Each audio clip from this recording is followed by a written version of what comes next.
I used the word missiology in a board meeting one time, and one of our board members kind of teased me about making up a new word. It was a word that he wasn't familiar with. So missiology really is the study of missions or Christian missions and mission strategy.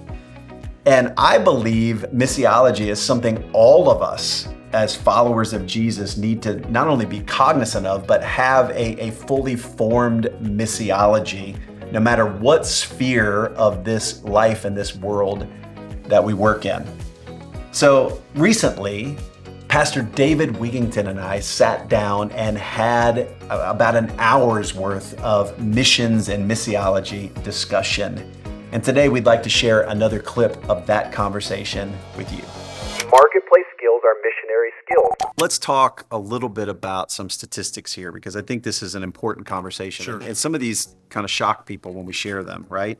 But when Jesus said, go and make disciples of all nations, the word nations here is actually the Greek word ethne. Now, I didn't go to seminary, so you can correct me if I'm wrong, but it's the Greek word ethne, which actually means it's not a nation state like we would think of nation states. It's actually people groups. It's people who share common customs or way of life, right?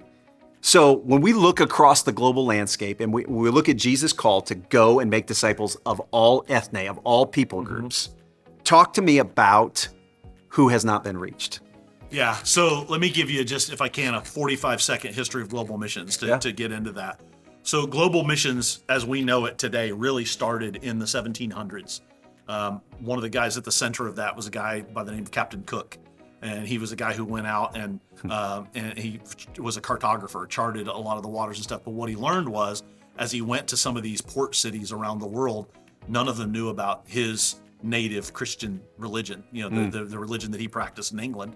And so he came back and really started to fan the flames of, we've got to go to these coastal cities. There are coasts all around the world that can be accessed by boat where there are people who don't know Jesus. And so that was where the coastal mission started. And so we sent out missionaries. The Anglican Church in England sent out missionaries all across the known world to port cities around the world and began to reach people for Jesus, plant churches, etc. And then after about 30 years, we were making some progress in that. And you get to the mid 1700s and they started to realize, well, wait a minute, Africa is a huge continent. And if you reach a port on one side of Africa and a port on the other side, one missionary said, I can stand in one place and I can see the smoke of the chimneys of 1,000 villages in which not one person knows the name of Jesus. And that ought not to be. And so that started the inland missions movement that still survives today. The Africa Inland Mission is still a thriving mission sending organization today, the China Inland Mission, where we've started to send missionaries to the inland parts of the continents to reach the inland places. And that really continued through the 1800s into the 1900s, and you get into the 1970s. Really, that's the movement, the inland mission movement that was to reach all of the people, all of the nations. But then what happened was in the early 1970s, 1974, I think it was, there was a Lausanne conference, and a guy by the name of Ralph Winter gets up to share, and he's like, look, we've done this, but we've checked some boxes. To talk about checking boxes, we've checked some boxes we ought not to check. In other words, we've said we've reached Kenya because there are thousands of churches in Kenya. But the problem is there are Somalis in Kenya who've never heard. There are people groups in Kenya who've never heard the name of Jesus. So we got to uncheck that box. Yes, there are churches in Kenya, and we've reached the nation of Kenya, but it was really simplistic to say, well, we went inland and we reached the nation of Kenya, we reached the nation of DRC, we reached the nation of China or Russia. But the reality was there were still people groups, ethno-linguistic groups amongst those nations that had no gospel presentation, no gospel representation whatsoever. And so that really started the third major phase of modern missions. You had the coastal movement, the inland movement, and then what has really from the 70s become the people group movement. And so we talk a lot about unreached people groups. There are 7,000 roughly unreached people groups. That means they share an ethnicity, a language, or culture that is unique to them.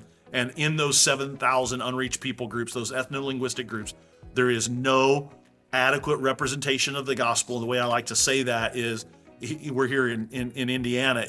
if a 22-year-old girl goes to sleep tonight and has a dream about Jesus and she wakes up, there are a lot of places in Indiana you can go and ask somebody who Jesus is. No doubt. There's a lot of churches in Indianapolis, 440 churches in Indianapolis, a city of a million people. You go to Al Yahada, Yemen, about the same size town. There's one church, and you have to show a passport at the door that shows you're not Yemeni to get in. Wow. So if a 22-year-old Yemeni girl in Al Yahada has a dream about Jesus, there's no place she can go and ask, who is this person I dreamed about? That's what it means to be unreached. Now, again, another distinction that's important. There are a lot of unchurched people in America. Sure. You probably have neighbors that are unchurched. I have neighbors who are unchurched. There's a difference between unchurched and unreached. Right. Unchurched means they don't go to church. They're maybe retrobates. They may be heathens. They don't know Jesus. They may be awful people. I don't know. But they're unchurched. Unreached means they have no access to church. There is no church where they live. There is no gospel presentation.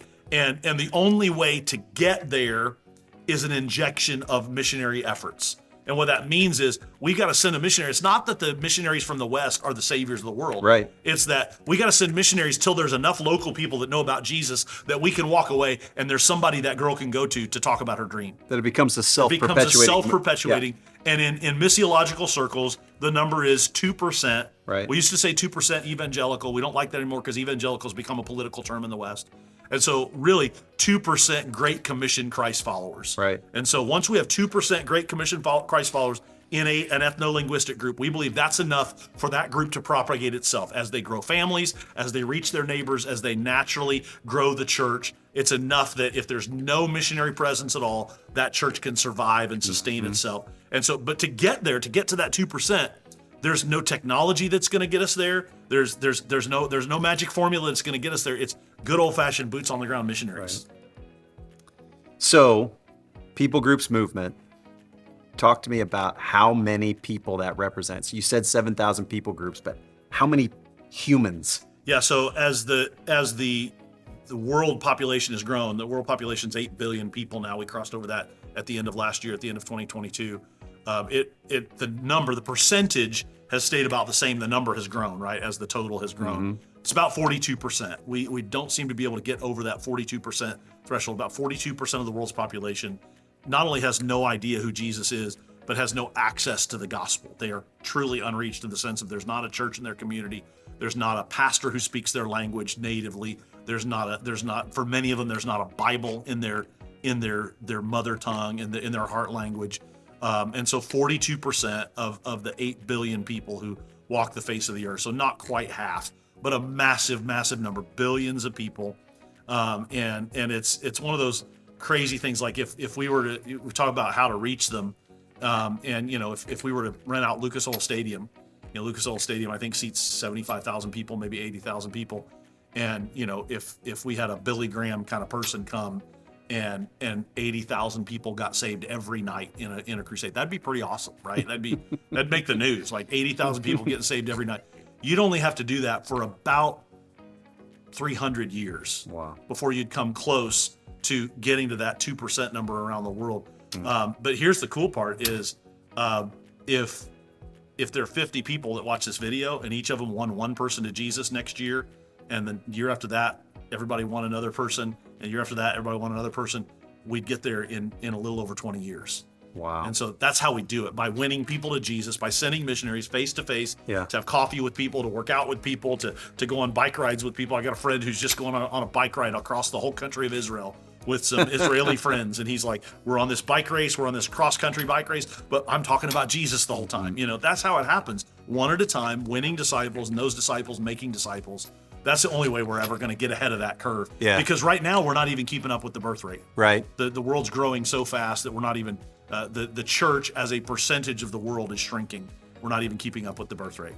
So 7,000 unreached people groups, 42% of the global population, 3+ billion human beings don't have access. Right.